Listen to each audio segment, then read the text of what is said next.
This is very familiar to most people. You spend hours and sometimes days perfecting your resume for that ideal job posting you found online. You hit submit with hope and excitement, and soon you get this, a cold email saying your resume was not selected, and worse, they don't even give you a reason why. And here's the thing, no human being read your resume. You weren't rejected by a recruiter, you were rejected by a robot.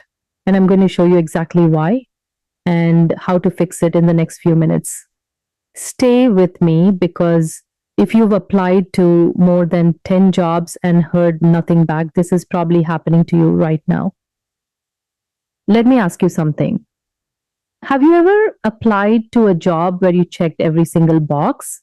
You had the degree, you had the skills, you even had the exact programming languages they asked for, Java, Python, whatever, and you still got rejected in hours. Here's what's actually happening.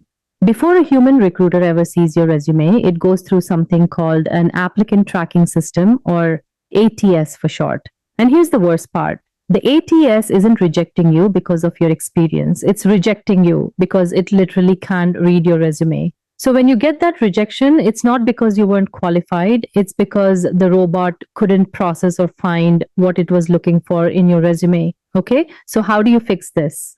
I'm going to give you 3 things you can do right now, and I'm going to show you how to use AI to automate the whole process. First, you need to strip out anything that confuses the parser. That means no tables, no text boxes, no headers or footers, no images or logos. Stick to standard fonts like Arial, Calibri, or Times New Roman. I know it looks boring, but boring gets you past the robot. Pretty gets you rejected. Use a single column layout with clear section headers like experience, education, skills. That's it. The ATS loves boring. Fix number 2, test your resume with an ATS simulator. Before you submit your resume anywhere, run it through a free ATS simulator. Tools like JobScan or Resume Worded will show you exactly what the ATS sees. And here's where AI comes in. You can actually ask ChatGPT or Claude, does this resume have any formatting that would break an ATS parser? And it'll flag the issues for you. But here's the pro move. You can also use AI to rewrite your resume in plain text format first and then apply light formatting. That way, you know the content is clean before you make it look good.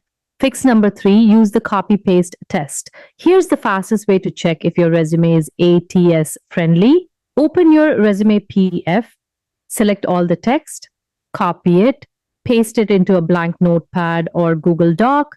If it looks like a mess, if the sections are out of order, if your name is at the bottom, if there are random symbols everywhere, the ATS sees the same mess. If it pastes cleanly in order with no weird characters, you're good to go. And here's a prompt you can use right now. Copy your resume text and paste it into ChatGPT with this: I'm applying to software development jobs. Audit this resume for ATS compatibility. Flag any formatting issues, missing keywords, or parsing errors that would cause an instant rejection. It'll give you a full report in 30 seconds. And if you want the exact prompts I use to optimize resumes for ATS and humans at the same time, I'll drop a link in the description. Now, here's the thing. Fixing your formatting is step 1. But if you really want to stop getting rejected, you need to understand the full system. Because the ATS isn't just checking if it can read your resume, it's also scanning for keywords. It's ranking you against every other applicant. And if you don't hit a 70 to 80% keyword match with the job description, you're still going to the bottom of the pile. That's why I built a full course called Master AI for Job Applications. It walks you through the entire process from setting up your LinkedIn so recruiters find you first, to using AI to tailor your resume in under 10 minutes, to getting past the ATS and actually landing interviews. We cover everything from keyword extraction to batch application systems to interview prep to salary negotiation. and every single lesson has hands-on exercises. So by the end, you're not just learning theory, you have a working resume, a working LinkedIn profile, and a system to apply to 50 plus jobs a week without burning out. If you're tired of the black hole, the link is in the description. No pressure, but if you want the full playbook, it's there. All right, that's it for today. Hope this was helpful. Drop a comment and let me know. Have you ever gotten rejected in under 24 hours? What job was it? All right, I'll see you in the next one. Good luck out there.